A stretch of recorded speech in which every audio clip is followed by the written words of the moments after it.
नमस्कार दोस्तों, आज हम बात कर रहे हैं सीटेट सीरीज नंबर 1 पर। जितने भी ये प्रश्न हैं अति महत्वपूर्ण प्रश्न है, किसी न किसी परीक्षा में आ चुके हैं। चलिए बिना देर किए शुरू करते हैं। पृथ्वी का कौन सा मंडल वायु चालकों के लिए आदर्श माना जाता है?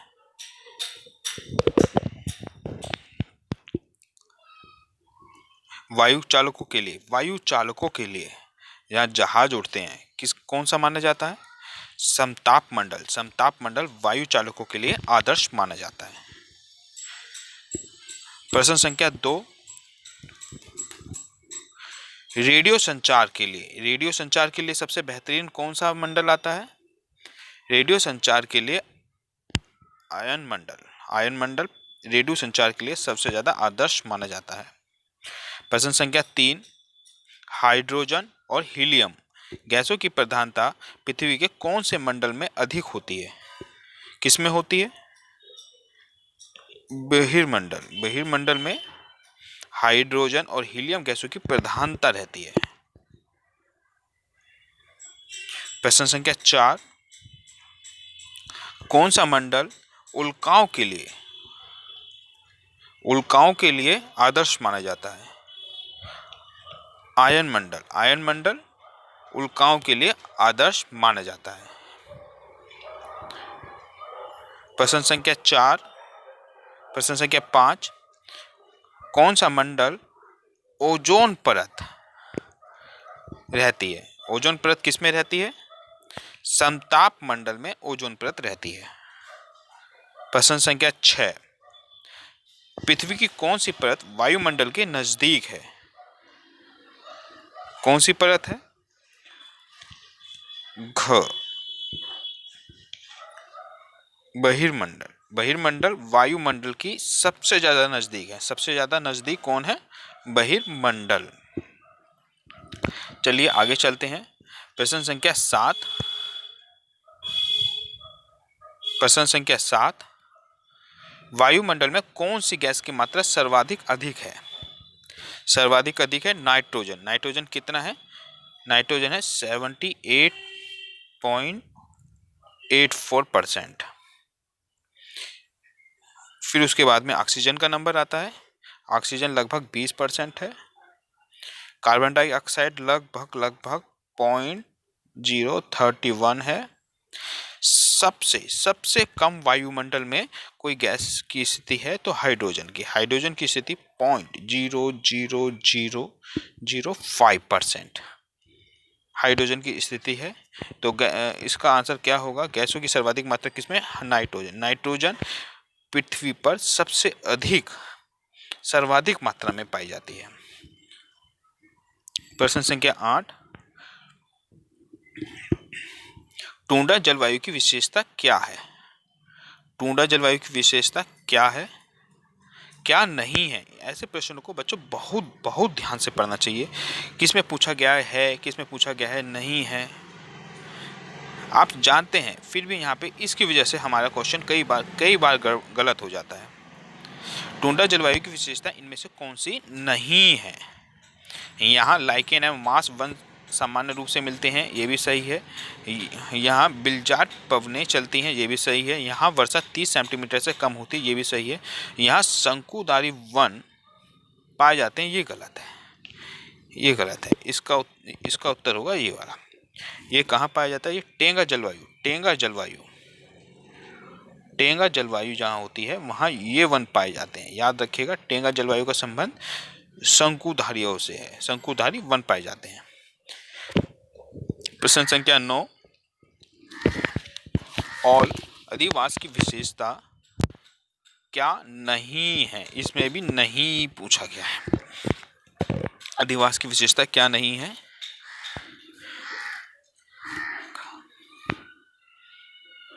इसका उत्तर होगा घ।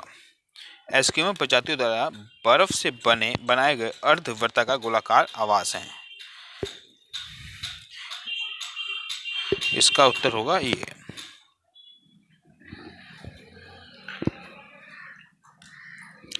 ऑल अधिवास ये लकड़ी के ऊपर चमड़ा लगाकर वर्ताकार ढांचे में बनाए जाते हैं, ये भी सही है। यह तंबूनुमा आवास होते हैं, ये भी सही है। यह यूरोप के, याद रखिएगा ये कहाँ पाए जाते हैं ऑल आवास, यूरोप के काकेश पर्वत पर मरुस्थलीय क्षेत्रों में पाए जाते हैं, मरुस्थलीय क्षेत्रों में पाए जाते हैं, याद रखिएगा। इसका उत्तर है ये, इसमें नहीं है। चलिए प्रश्न संख्या 10 को देखते हैं। खिर्गिज, कालमुक और कजाक आदिवासी प्रजातियां कहाँ निवास करती हैं? कहाँ निवास करती हैं? मध्य एशिया, मध्य एशिया के स्टेप्स क्षेत्रों में, मध्य एशिया के स्टेप क्षेत्रों में खिर्जी, कालमुक, कजाक। ये प्रश्न सीटेट 2015 में पूछा गया था, 2015 में। बहुत बहुत महत्वपूर्ण प्रश्न है ये। खिर्जी, कालमुक, कजाक आदिवासी प्रजातियां कहाँ निवास करती हैं? मध्य एशिया के स्टेप क्षेत्रों में। एशिया को आप जोड़िए खिर्गिज से, खिर्गिज, काल से और कजाक से। ठीक है बच्चों, मध्य एशिया, खिर्गिज, कालमुक, कजाक। चलिए आगे चलते हैं। प्रश्न संख्या 11। खिर्गिज, कालमुक और कजाक द्वारा निर्मित आवासों को क्या कहते हैं? ये बहुत बहुत महत्वपूर्ण प्रश्न है। ये भी कई बार पूछा जा चुका है। इनको यूर्त कहते हैं। क्या कहते हैं? यूर्त। अभी हमने देखा ये कहाँ निवास करते हैं? ये मध्य एशिया में, मध्य एशिया में निवास करती हैं, मध्य एशिया। और इनसे निर्मित घरों को क्या कहते हैं? यूर्त, यूर्त, यूर्त, याद रखिएगा यूर्त। खिर्गिज, कालमुक, कजाक मध्य एशिया में निवास करती हैं और इनके द्वारा निर्मित घरों को यूर्त कहते हैं। चलिए प्रश्न संख्या 12 पे बात करते हैं। रॉकी पर्वत के पूर्वी भागों में रेड इंडियनों द्वारा निर्मित बिसल बैल के चमड़े से बनाए गए आवासों को क्या कहते हैं? आवासों को कहते हैं रॉकी पर्वत। सबसे पहले देखिए रॉकी पर्वत कहाँ है? अमेरिका में। रेड इंडियन द्वारा निर्मित है, रेड इंडियन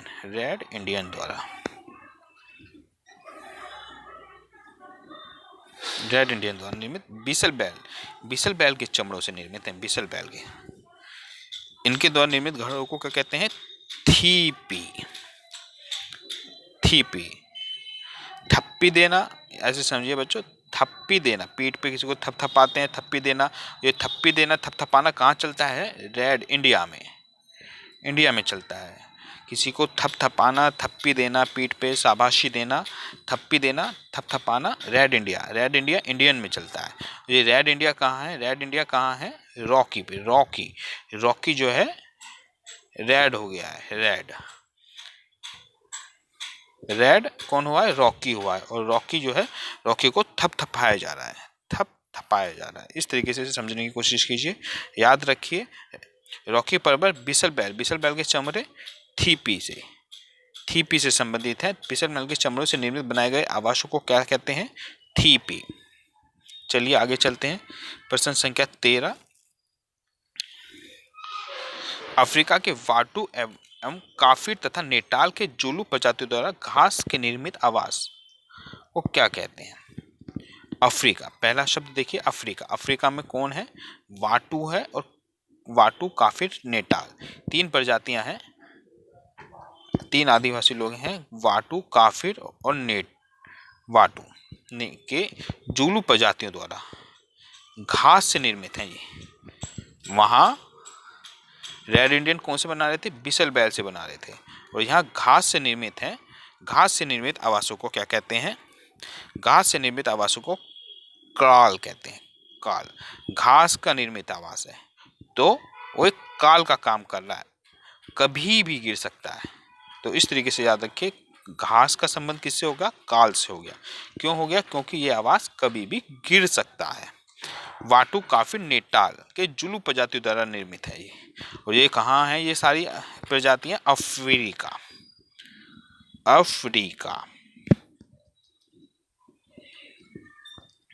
चलिए आगे देखते हैं। प्रश्न संख्या 14।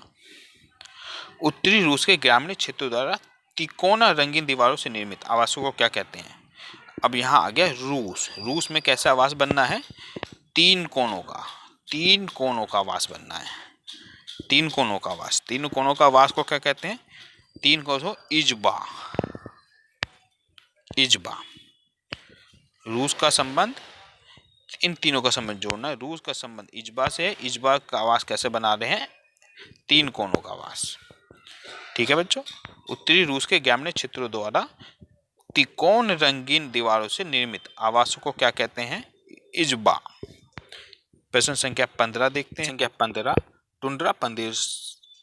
टुंड्रा प्रदेश के एस्किमो जातियों द्वारा बर्फ से निर्मित आवासों को क्या कहते हैं? याद रखिए, इसमें सबसे पहले तो आया टुंड्रा प्रदेश। टुंड्रा प्रदेश है, एस्किमो जातियां हैं और बर्फ से निर्मित आवास है। इसको क्या कहते हैं? इग्लू कहते बर्फ से इग्लू का संबंध हो गया बर्फ से, और बर्फ से टुंड्रा प्रदेश में एस्किमो जातियों द्वारा बर्फ से निर्मित आवास है। इसको क्या कहते हैं? इग्लू। याद रखिएगा, बहुत इंपॉर्टेंट क्वेश्चन है ये, आगे भी परीक्षा में पूछा गया था। प्रश्न संख्या 16, काकेश पर्वतीय लोग हैं, पर्वत पे रहते हैं। काकेश हो गया, पर्वतीय लोग हैं, तो वहां पे लकड़ी पर चमड़ा चढ़ाकर वर्ताकार आवास बनाया जाता है। वर्ताकार आवास, लकड़ी के ऊपर चमड़ा चढ़ाया गया। पर्वत है, वहां लकड़ियों की मात्रा अधिक है, वहां चमड़ा चढ़ाया जा रहा है, वर्ताकार आवास बनाया जाता है काकेश प्रदेश में। और इस आवास को क्या कहते हैं? ऑल। वर्ताकार से तो ऑल हो गया, ऑल हो गया, वर्ताकार से ऑल। वर्ताकार आवास है लकड़ी का, और ये वर्ताकार आकाश कैसे बनना है? वर्ताकार आवास बनना है। ये आवास बनना है लकड़ी का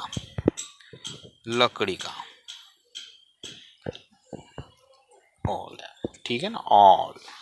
और ये काकेश पर्वत पे बना है, काकेश पर्वतीय लोगों द्वारा बनाया जा रहा है। प्रश्न संख्या 17 को देखते हैं। प्रश्न संख्या 17, ये परमाणु ऊर्जा केंद्र से संबंधित प्रश्न है। ऐसे प्रश्न रेलवे में अभी हाल फिलहाल डीएसएसपी की परीक्षा हुई थी, उसमें जीएस में पूछा गया था। ये जितने भी प्रश्न पे आज हम चर्चा कर रहे हैं, ये किसी ना किसी परीक्षा में पूछे जाते रहे हैं। ध्यान रखना बच्चों, जो परीक्षा में पूछे जाते हैं ये प्रश्न, कड़ाईकुल्लम परमाणु ऊर्जा केंद्र कहाँ है? परमाणु ऊर्जा केंद्र कहाँ है? तमिलनाडु में। कड़ाईकुल्लम परमाणु ऊर्जा केंद्र तमिलनाडु में। प्रश्न संख्या 18 को देखते हैं। काकरापाड़ा परमाणु ऊर्जा केंद्र है। काकरापाड़ा का संबंध क्या है? ऊर्जा, परमाणु ऊर्जा केंद्र है, और ये कहाँ है? गुजरात में। काकरापाड़ा का संबंध कहाँ है? गुजरात से।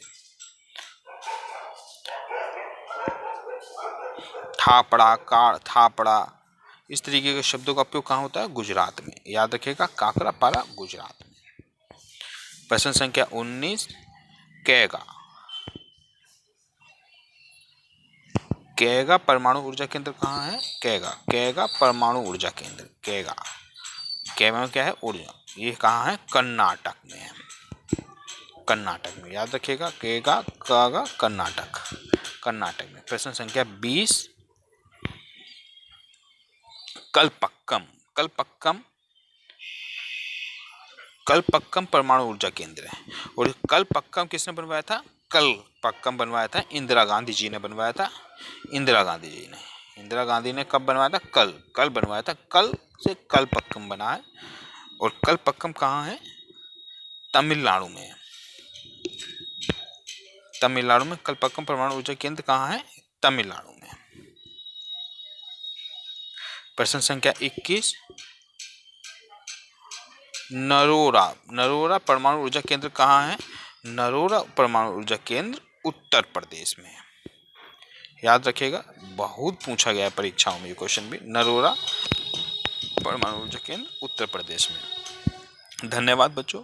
अगर सभी को ये वीडियो अच्छा लगा हो तो इसको लाइक कीजिए, शेयर कीजिए, सब्सक्राइब कीजिए। धन्यवाद।